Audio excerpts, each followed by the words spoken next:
Okay, hello everyone. Today I am going to teach you something about the age of Chaucer and of course of Chaucer. This chapter is very important क्योंकि net exam में mostly चौसर से एक सवाल तो आता ही आता है, right? तो आज हम बात करेंगे चौसर के ऊपर, पूरा डिस्कस करेंगे.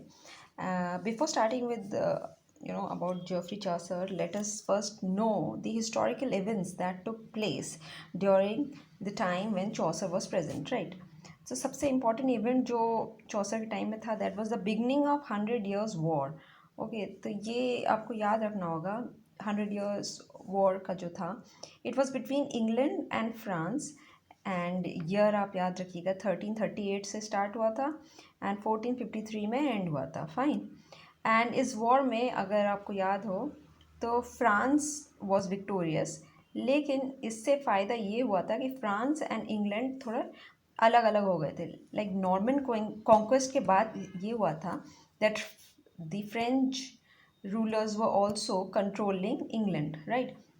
लेकिन 100 Years वॉर के बाद ऐसा हुआ कि फ्रांस अलग हो गया and England also got separated. Now England was ruling on its own and without any power of the French control. ठीक है. Next event was black death. Black death जो है 1 साल के लिए था, 1348 से 1349. By autumn the plague had reached London and by summer 1349 it covered the entire country before dying down by December. ठीक है. सो ऑटम ऑफ 1348 से स्टार्ट हुआ था एंड दिसंबर 1349 तक ये ख़त्म हो गया था, लेकिन बहुत लोग इसमें मारे गए थे ब्लैक डेथ में. Next is Lollards movement. The Lollards who followed Wycliffe derived their name from the medieval Dutch word meaning to mutter. Lollards का मतलब, इट्स अ डच वर्ड, तो इसका मतलब होता है टू मटर, यानी कि कुछ मुंह से बड़बड़ाना. ठीक है. To speak continuously, probably reflecting their style of worship which was based on reading scriptures. ठीक है. तो इनका मेन लोलार्ड्स का ये था कि रीडिंग स्क्रिप्चर्स पे वो लोग बिलीव करते थे. They represented a general but very limited minority reform movement. They वो माइनॉरिटी रिफॉर्म मूवमेंट, मतलब बहुत छोटे उसमें स्तर में थे, but still there was this group. Lollards believed that Christianity could be improved by a closer connection to scripture. अब इनका ये मानना था कि क्रिश्चियनिटी में इम्प्रूवमेंट और भी हो सकती है अगर ये लोग स्क्रिप्चर्स को फॉलो करें. ठीक है. कुछ स्क्रिप्चर्स को ये लोग फॉलो करें. दैट इज़ वाई वाइक्लिफ ने जो है बाइबल को रिफॉर्म किया था, बाइबल को फिर से लिखने की कोशिश की थी. Okay. So they aim to achieve this by translating the Bible into vernacular English. So आपको मालूम ही होगा कि Bible was written in Latin. अब जो है वाइक्लिफ ने इसको वर्नैकुलर इंग्लिश लैंग्वेज में ट्रांसलेट किया था. This was a personal project of the leader John Wycliffe. This was the personal project of the leader John Wycliffe. Fine. Then John Wycliffe is one of the medieval forerunners of the Protestant Reformation. अब John Wycliffe के बारे में थोड़ा सा जान लेते हैं. He was one of the medieval forerunners of the Protestant Reformation. तो इन्होंने जो है प्रोटेस्टेंट रिफॉर्मेशन में काम किया था. He criticise the practices and beliefs of the church. He criticise the practices of the church. He also directed a translation of the Bible into English. Alright. तो इन्होंने बाइबल को ट्रांसलेट किया था from Latin to English. Fine. Next event was the Peasants' Revolt of 1381. Peasants' Revolt is also very important. Now, Peasants' Revolt is also called the Wat Tyler's Rebellion. Who led this revolt? It was Wat Tyler. ठीक है. He was the first great popular. This whole event was the first great popular rebellion in English history. Its immediate cause was the imposition of the unpopular poll tax of 1381. सो जो unpopular poll tax हुआ था 1381, इसके against ही this peasant revolt took place, ठीक है. And who was the leader? Wat Tyler was the leader of peasants revolt. Year याद रखना. Now we'll come to Geoffrey Chaucer. जो पीरियड है that is 1340s to 1400. Fine. An English poet and author. He is an English poet and author. Chaucer has been styled the father of English literature. He is called the father of English literature. Very important. He was the first writer buried in Poets' Corner of Westminster Abbey. Now this is a place जहाँ पे जितने भी बड़े बड़े authors है, writers है, उनको दफनाया गया है वेस्टमिंस्टर्स एबे. एंड इसको पोइट्स कॉर्नर भी बोलते हैं. So Geoffrey Chaucer was the first one जिनको दफनाया गया था. ओके, जिनकी समाधि वहाँ पे है. He live during the reigns of Edward III, Richard II, Henry IV. अब ये क्वेश्चन आ चुका है, पूछा जा चुका है कि जस्ट टेक किन रूलर्स के उस टाइम में जोफ्री चौसर थे. ऑड वन आउट था बेसिकली क्वेश्चन में. So just remember Edward III is there, Richard II and Henry IV. Alright, यहाँ हेनरी IV से your Tudor family started, dynasty started, right. His patron was John of Gaunt. Patron यानी कि जो उनके खर्चे उठाते थे, ठीक है. John of Gaunt was one of the person जो इनके लिए पैसा खर्च करते थे. He was actually under John of Gaunt only. Okay, he was working under John of Gaunt. Now influences, इनके ऊपर influences किनका था? Ovid, Giovanni Boccaccio. Alright, so these two were the most important influencers in his life. The 3 stages of his literary career. अच्छा, इनके literary career को भी हम 3 parts में divide करते हैं. One is French, the Italian and the English, ठीक है. तो इन 3 पीरियड्स में इन्होंने अपनी किताबें लिखी हैं. French period, Italian and English. Fine. तो let's talk about the books that he has written. First is the Romaunt of the Rose. It's a lengthy allegorical poem. Octosyllabic couplets में लिखा है. Fine. Then the Book of the Duchess, 1369 में इन्होंने लिखा था. The Book of the Duchess, ये भी octosyllabic couplets में लिखा है. Allegorical lament on the death of Blanche of Lancaster, the first wife of John of Gaunt. Now John of Gaunt was his patron and उनकी जो first wife थी, उनके death पे ये एक लमेंट की तरह लिखा गया है, allegorical lament. Okay, to pay a tribute. Fine. A complaint of a lover's life. John Lydgate is based on it. अब जॉन लिडगेट ने एक बुक लिखी है, A Complaint of a Lover's Life. तो ये भी इस बुक के ऊपर ही बेस्ड है.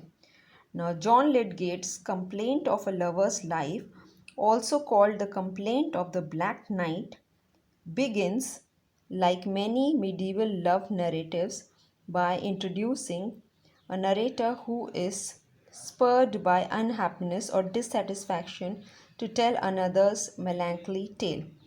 So the Complaint of Black Knight या Complaint of Lover's Life, इसमें जो प्रोटैगनिस्ट द नरेटर है वो अपनी कहानी नहीं सुनाता है, वो किसी और की कहानी सुना रहा है, ठीक है. किसी और की melancholy tale सुना रहा है. Fine. So this is based on the book of the Duchess. Alright, now let us discuss few questions that were asked on this book only.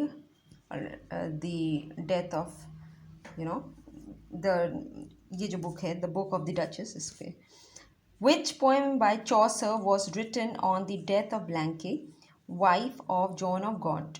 अब इसमें पूछा गया है कौन सी बुक चौसर ने लिखी है on the death of Blanche, wife of John of Gaunt. ये जून 2012 में पूछा है. Answer is the Book of the Duchess. Now, Chaucer's first work, this was his first work only. The Book of the Duchess is a dream poem on the death of, अब इसमें नाम पूछा है किसकी डेथ पे, Duchess of Lancaster. Chaucer wrote the poem to show respect to या on the death of Blanche of Lancaster, wife of John of Gaunt. At the beginning of the poem, the sleepless poet lies in bed reading a book. अच्छा, poem की starting में दिखाया है एक poet है who is sleepless, जिसको नींद नहीं आ रही है, and he's lying on his bed reading a book. He's reading a book. The story of the book is about sex and Alcyone. Okay, story में कौन कौन characters है? Sex and Alcyone. Now the story tells of how Sex lost his life at sea and how Alcyone, his wife, mourned his absence. The Book of the Duchess follows the Roman de la Rose in adopting the dream setting. Now, he had read this book, Roman de la Rose, and most of his stories are of this kind only, जिसमें dream setting के ऊपर based है, ठीक है. Then the next book is the Parliament of Fowls, characterization of the birds. So इस book में भी characterization of the birds है. Shows Chaucer's true comic spirit. Rhyme Royal use किया है. Written in connection with the marriage of Richard II to Anne of Bohemia. So ये जो book है ये लिखी है Richard II and Anne of Bohemia की शादी के अवसर पर. Okay. Rhyme Royal stanza consists of 7 lines है, usually in iambic pentameter. Now ये iambic pentameter use किया है. The rhyme scheme is ABA BBCC. Okay, this is the rhyme scheme. फिर Parliament of Fowls के ऊपर जो questions पूछे हैं. Chaucer's Parliament of Fowls is in part a puzzle, a threnody, a debate or a beast fable. Threnody मतलब a lament.